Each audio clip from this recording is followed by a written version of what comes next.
এবার আসেন যারা স্বচ্ছাই নিজ ইচ্ছায় নামাজ ত্যাগ করে তাদের ব্যাপারে চার ইমামের কি অভিমত, চার ইমাম কি অভিমত পোষণ করছেন তাদের ব্যাপারে।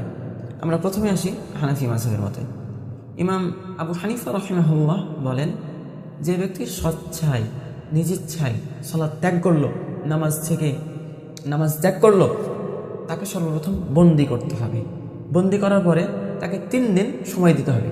3 দিন নসিহত করতে হবে, বুঝাতে হবে। সে যদি বুঝে ফিরে আসে, তওবা করে ফিরে আসে, মাশাআল্লাহ জাইয়্যিদ, তাহলে তো ভালোই, আহলান সাহলান। আর যদি সে ফিরে না আসে, তাহলে তাকে এমনভাবে প্রহার করতে হবে যাতে তার শরীরটা ক্ষত বিক্ষত হয়ে তার শরীর থেকে রক্ত প্রবাহিত হয়। কিন্তু তাকে হত্যা করা যাবে না, তবে অন্যকে শিক্ষা দেওয়ার জন্য তাকে হত্যা করা যাবে। এবার আমরা আসি হাম্বলি মাযহাবের মতে।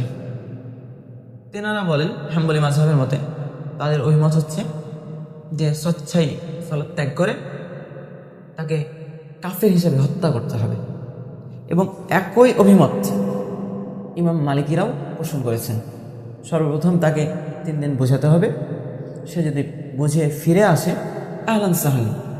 আর যদি ফিরে না আসে, তাহলে তাকে কাফের হিসাবে হত্যা করতে হবে। এবার আসেন ইমাম শাফিঈ রাহিমাহুল্লাহ এর অভিমত। ইমাম শাফিঈ রাহিমাহুল্লাহ এর মতে ওই ব্যক্তিকে কাফের হিসাবে হত্যা করা যাবে না, তবে তাকে নামাজ ত্যাগকারী হিসাবে হত্যা করতে হবে। তবে সম্মানিত উপস্থিতি,